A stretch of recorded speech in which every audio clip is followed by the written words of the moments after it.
नमस्कार मित्रों, हमारे चैनल पर आपका बहुत बहुत स्वागत है। मैं देवेंद्र सिंह। आज हम विश्व पर्यावरण दिवस मनाने जा रहे हैं, जो कि 5 जून को मनाया जाता है प्रतिवर्ष।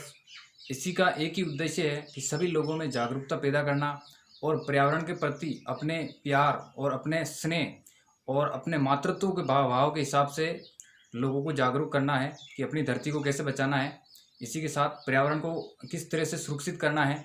साथ ही साथ ये भी समझाया जाता है कि किस प्रकार से है जो हमारे देश के अंदर, हमारे विश्व के अंदर ये प्रदूषण फैल रहा है, इसे कैसे कंट्रोल किया जाए। जैसे कि वायु प्रदूषण, जल प्रदूषण, मृदा प्रदूषण, जिसे हम मिट्टी प्रदूषण भी कहते हैं। इसी के साथ ये जो जहरीली हवा है, उसे हम कैसे शुद्ध कर सकते हैं और हम अपने वातावरण को किस प्रकार से एक शुद्ध रूप दे सके, शुद्ध हवा का निर्माण कर सके, शुद्ध जल का निर्माण कर सके। इसीलिए हम है जो पर्यावरण दिवस मनाते हैं 5 जून को। इसकी जो शुरुआत है वो हम आपको बता देते हैं। ये सबसे पहले संयुक्त राष्ट्र संघ में इसकी जो है नींव रखी थी सबसे पहले, और इसी की वजह से आज हम सभी लोग हैं जो पर्यावरण दिवस मना रहे हैं। सबसे पहले इसकी शुरुआत स्वीडन की राजधानी स्टॉकहोम से इसकी शुरुआत हुई थी 5 जून 1972 को।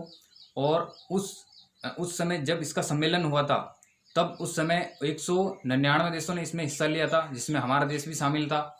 हमारे देश के अंदर पर्यावरण से संबंधित काफ़ी सारी जो सरकारी योजनाएं हैं वो चल रही है। कई संस्थाएं इसके लिए आगे आ रही है और पर्यावरण को बचाने का पूरा पूरा प्रयास कर रही है। साथ साथ अगर हम बात करें भारत की, तो इस समय हमारे देश के अंदर वनों की जो स्थिति है बेहद गंभीर है। ये जो मेरी स्क्रीन के जो पीछे आप देख रहे हैं, ये वनों की अंधाधुंध कटाई, ये गाड़ी घोड़ों का धुआं और ये अनियंत्रित खनन इतना सारा हो रहा है, जिसकी वजह से हम प्रदूषण की चपेट में हैं। हम शुद्ध हवा नहीं ले पा रहे हैं, समय पर बारिश नहीं हो रही है, तापमान बढ़ रहा है और गर्मी बढ़ रही है, जिसकी वजह से अब सभी को पता है कि इस बार लॉकडाउन है, इस वजह से गर्मी भी कम पड़ रही है और हवा भी शुद्ध हुई है। काफ़ी शहरों का जो जो वायु प्रदूषण है उसका लेवल नीचे गिरा है और शुद्ध हवा निर्माण हुआ है। साथ ही साथ जो नदियों का जल स्तर है उसके घटने और बढ़ने की वजह से, लॉकडाउन की वजह से जो ऊपर का जो जल स्तर है वो शुद्ध हुआ है। पहले में भले ही ना हुआ हो, लेकिन ऊपर से जो गंदा जल बह रहा था, फैक्ट्रियाँ बंद हो चुकी है लॉकडाउन की वजह से, अब वापस चालू हुई है। लेकिन फिर भी 2 महीने के लॉकडाउन की वजह से हमारे भारत का जो वायु प्रदूषण है वो सुधरा है और उसमें सुधार आया है। जल वो भी शुद्ध हुआ है। समुद्रों का जो जल है, जो नदियों के द्वारा जो जल समुद्रों में गिरता है, वो भी शुद्ध हुआ है। तो हम सभी से, आपसे, मित्रों से और हमारे जो यूट्यूब चैनल सब्सक्राइबर है, जो नए सब्सक्राइबर है जो हमें देख रहे हैं, उनसे निवेदन है कि आप पेड़ लगाएं और अपने वातावरण को शुद्ध रखें। यही 5 जून का, यही पर्यावरण दिवस का उद्देश्य है।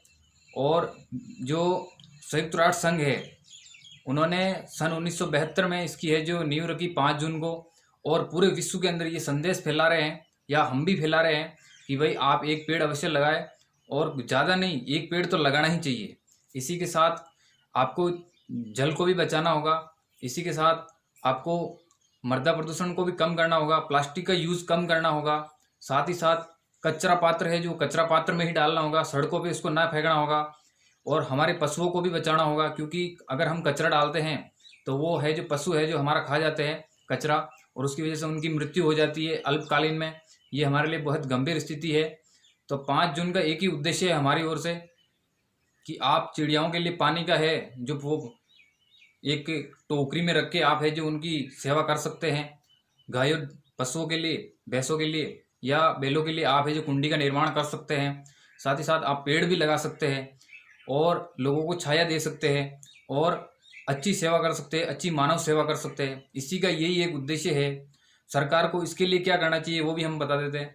ज़्यादा से ज़्यादा तालाबों का निर्माण करवाना चाहिए, कुएं खुदवाने चाहिए, बोरवेल्स लगाने चाहिए और प्लास्टिक के ऊपर बैन लगाना चाहिए।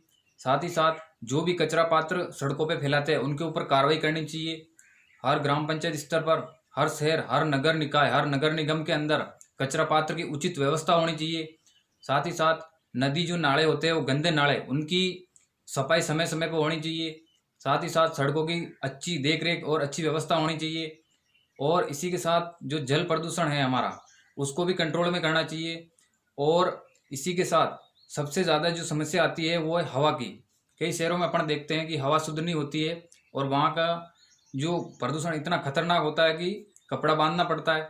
जैसे कि आप सभी जानते हैं कई शहरों में इतनी गंदी हवा, बदबूदार हवा होती है कि वहाँ पर दरवाजे बंद करके खाना खाना पड़ता है। तो ये स्थिति बहुत गंभीर है। तो हम इतना ही कहना चाहते हैं कि आप पर्यावरण के प्रति अपना प्रेम भाव बढ़ाएं और पेड़ लगाएं, जीवों के लिए पानी की व्यवस्था करें, पानी को शुद्ध रखें और प्रदूषण को कम से कम फैलाएं। और जो ये गाड़ी घोड़ों का धुआं है, इसके लिए हम सरकार से यही कहना चाहते हैं कि आप डीजल पेट्रोल की जगह अगर सौर ऊर्जा से संबंधित या बैटरी से चलने वाले वाहनों का, इलेक्ट्रिक वाहनों का प्रयोग ज़्यादा बढ़ाए। इससे हमारे पर्यावरण का है जो सुधार होगा और उच्च क्वालिटी वाली, गुणवत्ता वाला जो हवा है उसका निर्माण हो पाएगा। इसी के साथ अगर आपने हमारा चैनल सब्सक्राइब नहीं किया है तो कृपया आप हमारा चैनल सब्सक्राइब करें। अगर हमारे विचार आपको कैसे लगे कमेंट ज़रूर करें और आपका एक लाइक और आपका एक सब्सक्राइब